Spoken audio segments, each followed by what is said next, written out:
This is Clarence Hill and Serene Williams coming to you from a dark, dim AT&T Stadium where the Cowboys lost as expected, blown out as expected. It took longer than predicted, but it was what we thought it was going to be, a blowout loss to New England Patriots. Yeah, no question. I think the biggest thing to come out of this is they just couldn't move the football. And early and often, they just kept getting bogged down, 3-and-outs, punt. Thought they'd be able to play the field position game. They couldn't even do that. They did keep it close there in the first quarter, and then it got out of hand. They wore down the defense, Cowboys defense, and it was out of hand. And the Cowboys have no weapons at this point. It's tough. Yeah, they were overmatched from the beginning against Tom Brady and the New England Patriots, the defending Super Bowl champion New England Patriots. Certainly the Cowboys were excited about getting some guys back. They got Greg Hardy back. They got Rolando McClain back. They certainly had instant impacts on that defense. They had 5 sacks in the first half. McClain had 1. Hardy had 2 and a forced fumble. Tom Brady had been sacked 6 times in the first 3 games. He was sacked 5 times in the first half. It didn't matter. It didn't matter. And the Patriots make such great adjustments to everything that the other team does. They're the best in the league, have the best coaches in the league. We see why they contend every single year with Belichick there, because that's what they do.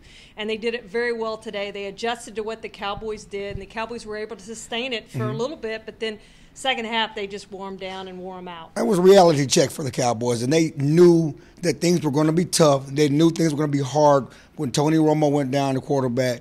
When Dez Bryant went down, they had no weapons on offense. They don't win without Tony Romo. They're 5-12 all time without Tony Romo. They're 0-3 this season. They started out 2-0 and have lost 3 straight games. The first 3-game losing streak of Jason Garrett's career as Cowboys coach, and has people wondering, can they keep this thing afloat until Tony Romo comes back? They can't go over. Yeah. And they can't. He's coming back November 22nd. They can't go over. Certainly, they're going to think about making a quarterback change, moving from Brandon Whedon to Matt Castle during the bye week. But Jerry Jones said it best: they're not a very good football team. They're not a very good football team, and who knows if Castle will help this thing if they insert him as the starter. They may or may not have Dez Bryant back for the Giants game. Jerry Jones said at this point it's a complete and total guess. He had a procedure late last week that they hope will help the healing and get him back a little bit sooner. He is on track with that fractured 5th metatarsal on the right foot, so they're still hoping he gets back for that Giants game, which would really help them.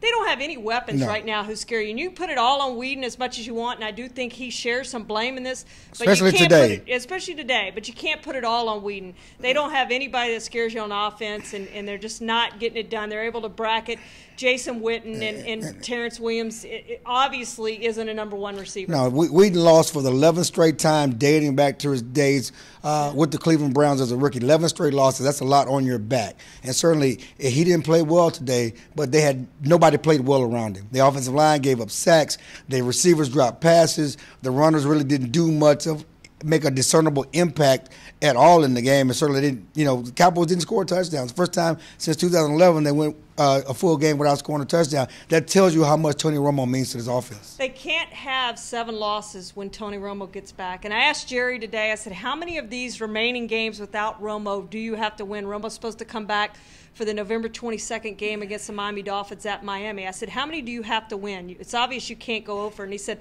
let's just start with the simple math. He thinks they have to get to 10 to get in the playoffs. So however you get to 10, you have to get in. And he said it's unrealistic to think that Romo and Bryant coming back, they can go undefeated with those guys in November and December, and it's probably not going to happen. And he's probably right. They've got to win games while these guys are out. The 2 most obvious games are the Tampa game there and the Eagles game here, but they're going to have a tough time winning any of these games. I think it's going to be a battle, but they're going to have to win a couple. Yeah, losing begets losing. You don't want that culture, and you start losing confidence. And yes, I think they need to beat the Giants. If you start our games, they need to win without Romo. They need to beat the Giants. They need to beat the Eagles. Let's start off. They need to win those 2 games and certainly have some tough matchups. But it's going to be a tough road to hoe for the Cowboys. And certainly they came into the season with all these hopes about making a Super Bowl run for the first time since 1995. Now they're just hoping to keep things afloat. For Serene Williams and Clarence Hill, we'll see you at Valley Ranch later this week.